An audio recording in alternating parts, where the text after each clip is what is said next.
my friends, it's your old pal Jordan the Lion. How are you all doing today? I hope you said well. I'm traveling through Texas, and today, as you can see behind me, I am in Dekalb, Texas. Now, Dekalb is famous for a couple of things, one being the hometown of Dan Blocker, Hoss Cartwright from Bonanza, and the other being the unfortunate crash site of the great Rick Nelson. So there's actually a museum here in Dekalb that has part of Rick Nelson's crash plane, and I called them and they're going to open it for us today. I don't believe that there's an actual official crash site memorial to go visit to pay your respects as a fan, but I'm going to ask them when we get there. I just was really blown away that there was actually a museum, and it's in a house that they would have part of the crash plane. I've never really heard of that before. You never really see the real stuff other than when Scott Michaels had his dearly departed museum. He had the Jane Mansfield crashed car. But this is gonna really be kind of a sad day because I have just seen Nelson, his sons Gunnar and Matthew, performing a tribute to Rick, and it was really touching. They told a lot of stories that I'll share with you when we're in here checking out this museum. So, Daze with Jordan the Lion, it begins now. And hello Dekalb. So we gotta make sure Jaw gets to go out and go for a walk. He's on this trip too, of course.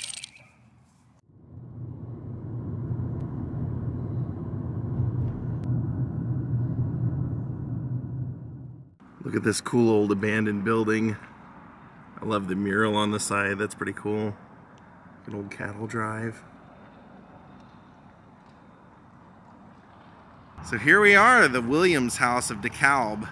I was very shocked when I found out online that there was a place in town here, a museum that was right out of a house. Literally, they turned a house here in town into the museum, and it had a rather large section of the local history, especially the Rick Nelson crash plane. It was very nice of them to come and open up today for us.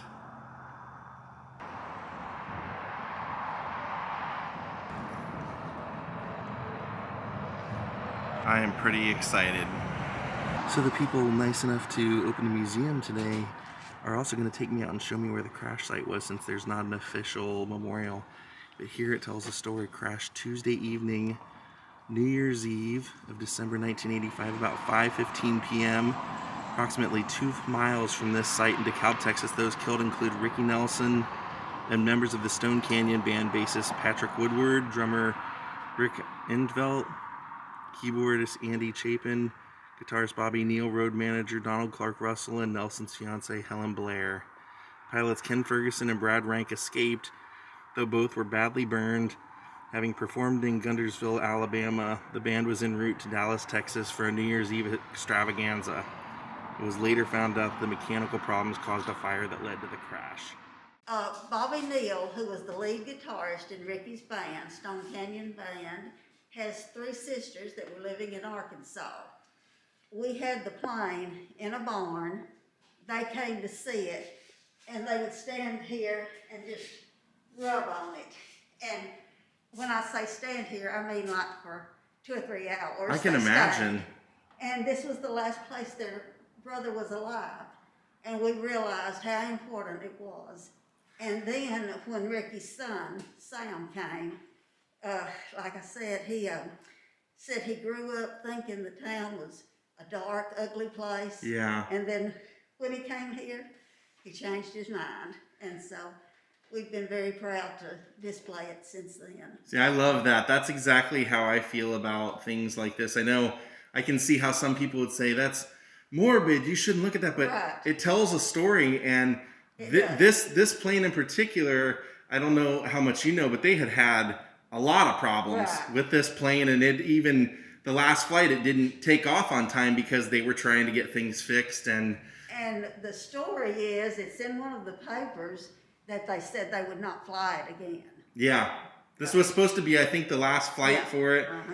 There was originally a rumor that came out that people said it was like drug use, and then so many people got so upset by that in 1989, they did a full investigation, got an exact airplane, let off smoke bombs in the same manner that the smoke would have traveled. Basically what they found out was that there was a heating issue, yes. and that they had the co-pilot had seen that the light was going off and turned off the heat, and Ricky said everybody was getting cold in the cabin, so they turned it back on, and it made things overheat, and that eventually, because of this era of plane from the 40s, originally they were made with aluminum, but some of the parts have been swapped out for magnesium parts, and those are more flammable. Right, yeah. So sadly, Ricky, one of the things that they said was really interesting when they did the investigation was that they found that he was sheltering his fiance at the end from the fire. He was trying to protect her. Yeah, they found him in the very back of the plane. I did not know that. Just heroic to the end, and it's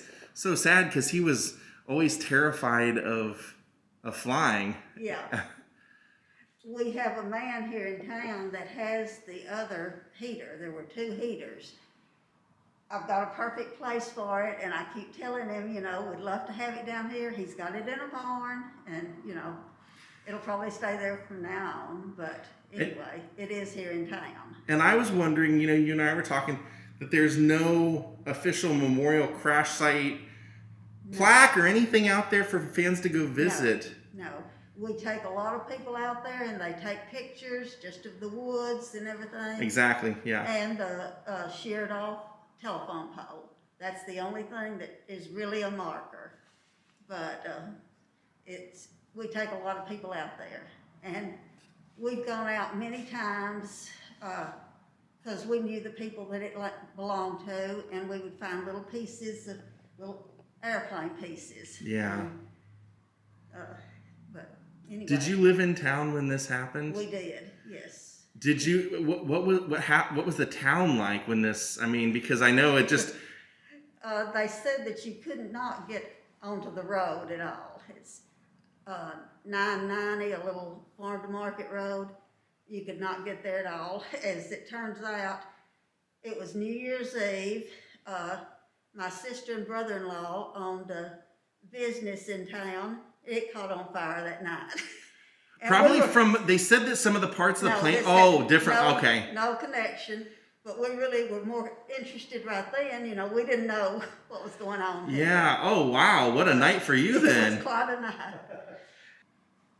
So what else is kind of sad about this was that the pilot and the co-pilot survived, and when you hear them tell their story, they say basically as the plane was coming down, the pilot had to decide, because the airplane was getting so filled with smoke, he couldn't see to land, so he had to decide whether to take his window down, which would then bring in oxygen and would possibly fan the flames more, or try and land it in the smoke. But he said the smoke was just too much, so he did open the windows, and the flames just went out of control. So sad that he had to be in the position to not only make that decision, but he had flown this band before and considered them friends. So he has to be one of the survivors to live with that. And like I mentioned at the beginning of the video, his sons Matt and Gunnar now do a full tribute to Rick. And they were saying that, you know, Rick basically lived 3 lives. He was a teen idol because of his parents. His dad was a big band leader and ended up getting their own radio show and television show, which is what made Ricky a household name. But he had to fight that his whole life until Bob Dylan was staying at their house, and he said, Rick, the kids want to know what you really think. They want to know, like, not just how you sing, they want to know what you have to say. And so that's when he formed the Stone Canyon Band and started writing his own music, and had that experience at Madison Square Garden where they were having all the 50s performers, and he got booed off stage because he wasn't doing the 50s stuff. So he wrote Garden Party. So sad that this was the last flight that they took.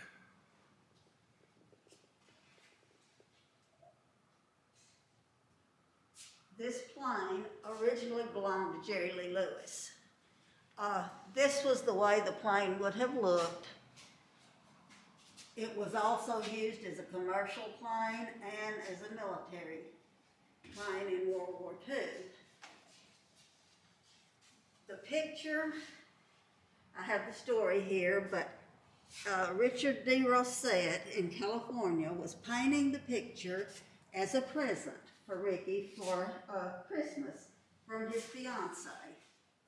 He called him and told her that it would not be ready by Christmas, and she said that was okay. They wouldn't be back to California till after the first of the year, so he was going to have it ready by then. Whenever this happened on New Year's Eve, he said he just put it back in a closet and just sat there for quite a few years. And he contacted us about 3 years ago and said he would like to donate it to the museum. That's a wonderful story. I can't think of anywhere it belongs more than here, honestly. Exactly.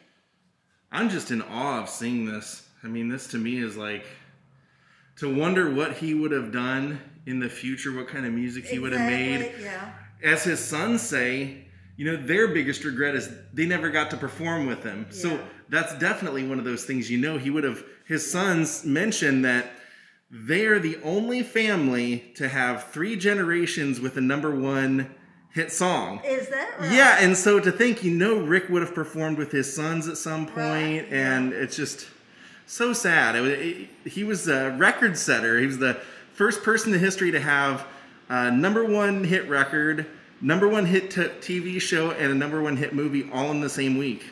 Well, I'll tell everybody, Ricky was a much better singer than Elvis, but he just stood there and sang, and Elvis did all the other, and he got more popular. And they were always compared together because, you know, they were about the same age, but when Elvis went in the military, he was terrified he would be forgotten because everyone loved Rick Nelson, and then Elvis eventually took Rick Nelson's guitar player, James Burton. So it's kind of an interesting way that they were always connected. Okay. James Burton has been here. We've got pictures of him with, well, we got a whole album about him being here visiting. Did he see the plane? Oh, yes.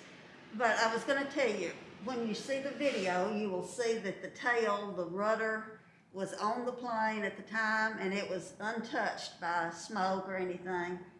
It is now in a salvage yard in Dallas, but they have it on display. It's not what you would call like what I think of as a salvage yard.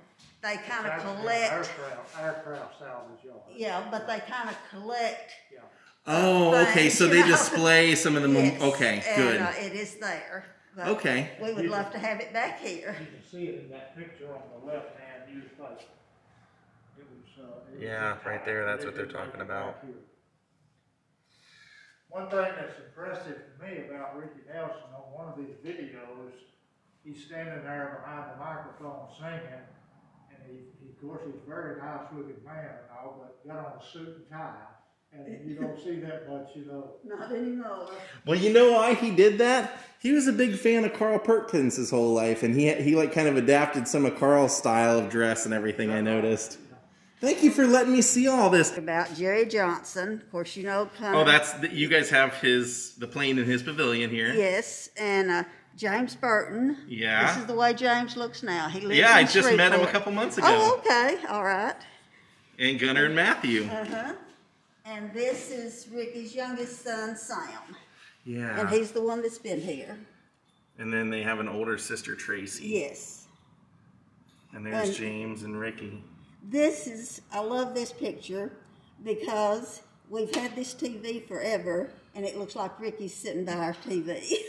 So, the night of the crash, that would have been the Park Suite Hotel, and it came through it to us by way of Indiana. Wow. There was a man and woman here visiting some friends, and he said, I believe my niece went to that concert. And he called her, and sure enough, she had her ticket stub. And so he got it for us. Wow. The payroll sheet for the volunteer fire department that worked that night. Yes. And there's the lineup for the famous garden party right there.